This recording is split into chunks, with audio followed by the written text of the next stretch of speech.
You ready to strap in for a minute here? I may go over, so hopefully you'll bear with me. Give me some grace. Well, let's get to it. God is real. How do I know this? I'm not him. I'm not the real Jesus. Let's just get that out of the way. TV Jesus. Real Jesus, TV Jesus. Jim Caviezel movie Jesus, TV Jesus. God is real and he is completely in love with each and every one of you. How do I know this? Is it simply because my faith is the lens through which I view the whole of my reality? No. Is it because of the miracles that I have experienced in my own life and seen with my own eyes, for which my faith has been the catalyst? Again, no. God is real and he is completely in love with you because you are all here today.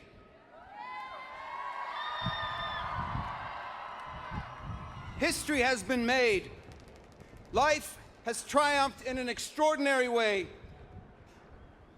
And the light of the world, who is Jesus Christ, the author of life, his light has burned so very brightly within each and every one of you, irrespective of your specific beliefs, compelling you forward for one reason or another to stand together today and fight the noblest and worthiest cause possible, which is to allow the unborn the right to enter into the world and defeat those earthly forces that wish to destroy the very evidence of them.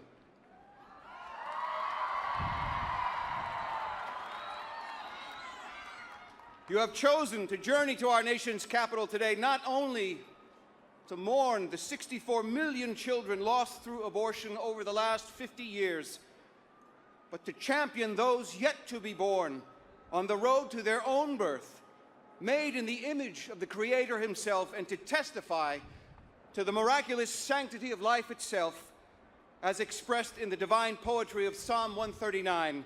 For you formed my inward parts. You knitted me together in my mother's womb. I praise you, for I am fearfully and wonderfully made. Wonderful are your works. My soul knows it very well. My frame was not hidden from you when I was being made in secret, intricately woven in the depths of the earth. You saw my eyes unformed. Your eyes saw my unformed substance. In your book were written, every one of them, the days that were formed for me, when as yet there was none of them. Having lived under a grim cloud of darkness for the last 50 years, the world has once again been given a glimmer of hope, and I pray that with this recent step in protecting life, despite the grievous nature of what we've allowed, that God might still look upon us in his infinite mercy and see the hearts of those of us here in support of life today and say to us in this hour, it is good. And it is good, but it is far from finished. Newton's law of motion says that every action has an equal and opposite reaction. This also applies to the spiritual realm. Having played the Son of God for the last 3 seasons on a television show you may have heard of called The Chosen, I've spent a lot of time dwelling in the realm of spirit through prayer, meditation, and the sacraments of my faith. And let me tell you, it changes you from the inside out, and that's a good thing.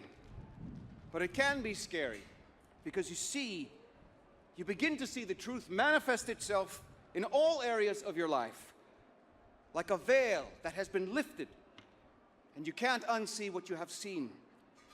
God begins to give you glimpses of more of everything, inviting you to journey to go deeper with him. But just as God is real, Satan is also real.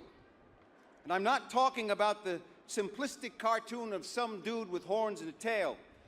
I'm talking about the father of lies, the great deceiver, the diabolical slanderer who pushes you to doubt when you know in your heart the right thing to do.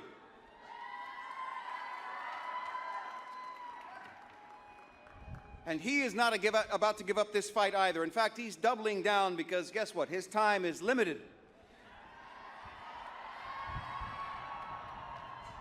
So he's throwing everything that he has at the world and all of us in it. And countless are being deceived as a result. But that's his job. He wants your and my destruction. He wants us to believe that abortion does not harm us individually and as a society. So please, I beg of you, pray for those who do not have the faith, the strength, the clarity of purpose that you here do. People ask me, how do you try to emulate Jesus in your own life when playing him? Well,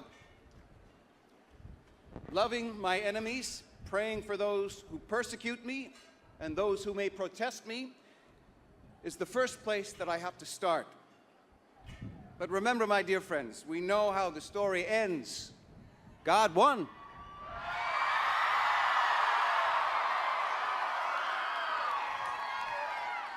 He won, and Christ reminds us that he is with us until the end of the age.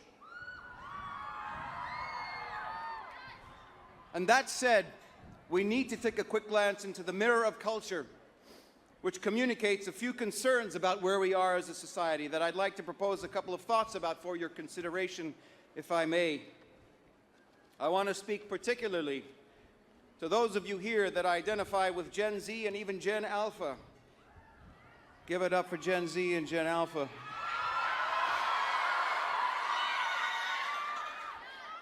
You are in your formative years, and at a moment in time when you have the power to change culture by impacting the culture through the raising of your powerful voices and voting with your conscience and your resources. For some time now, we have been witnesses to a mounting polarity between light and dark. We've seen it manifest itself in many facets of culture. But I would like to address it as I see it as an artist in the entertainment industry. In the last several years, there's been a sharp and disturbing increase in the darkness of the imagery being used in film, television, and music. The landscape has become increasingly sinister, and in some cases, even demonic in tone, more so than in previous years, sometimes subliminal, oftentimes overt. Storylines involving the occult, witchcraft, demons, and even satanic elements are commonplace in mainstream programming. Many feature spiritually and psychologically disturbing content.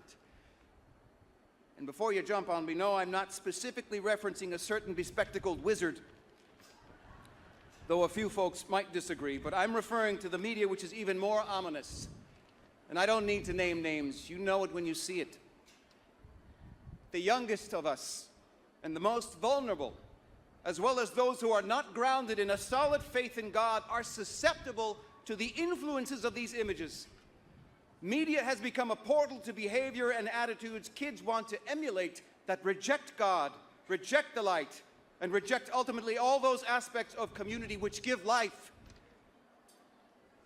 I have observed God subtly but radically being removed from popular culture over the last couple of decades, replaced with some of the most corruptive images and ideologies for young hearts and minds.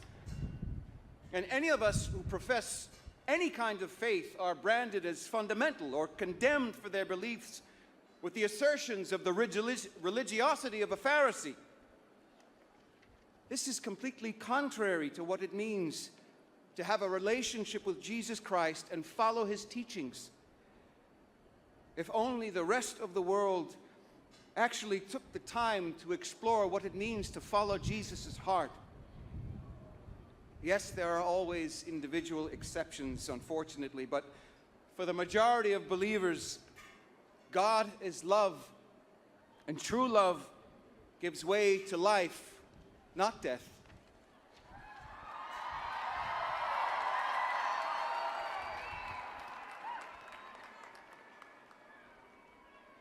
They say we live in a post-Christian society. I reject that. You can reject that. Change the culture by impacting the culture. Embrace that which is bigger than you. He who gave you abundant life and he who has called you by name. Do not be afraid.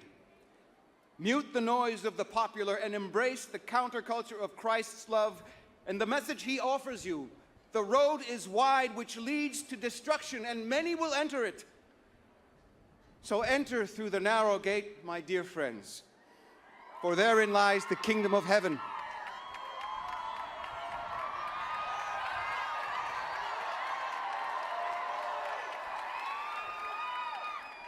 Social media sites rife with images of hypersexuality, predominantly young women who are, some of them who are major influencers, give the youngest of our digitally consuming generation the impression that that is how you're supposed to look, that this is how you're supposed to think and feel and act to get what you want, to get who you want, to be what you're supposed to be, as if some fantasy of aesthetic perfection is the road to happiness. It is not. Your imperfections were perfectly designed by God in heaven. As if by objectifying yourself, you will somehow be empowered. That is an empty lie of the enemy. The only way to empower yourself is to believe in the greatness of who you are, flaws and all, the gifts you bring into this world that God freely gave you, the uniqueness of your precious life, and to share them with one another. That is your legacy. That is your power. That is who you are meant to be. And that is how you will change the world.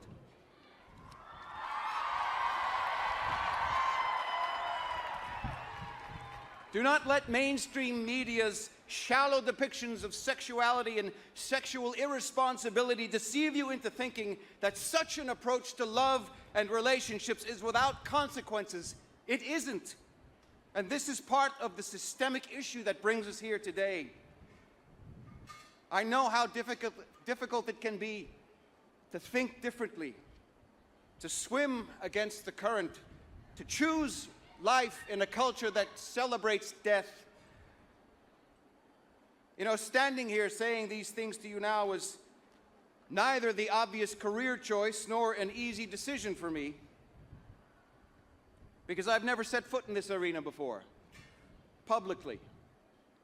But ultimately, I had no choice. This guy made me do it.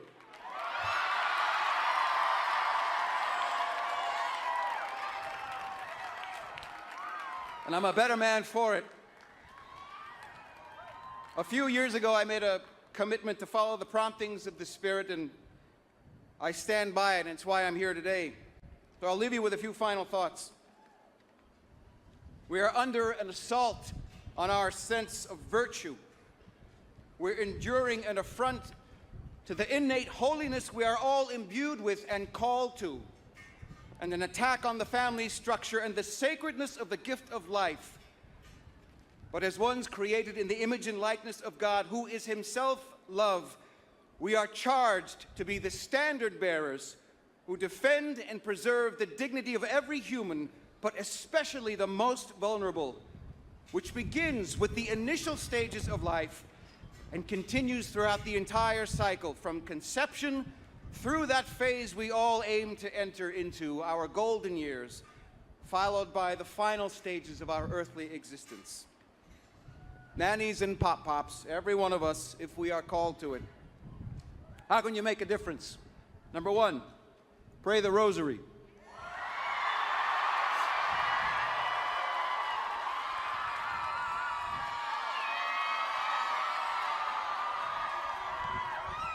St. Padre Pio said the greatest weapon against the devil we have is the rosary.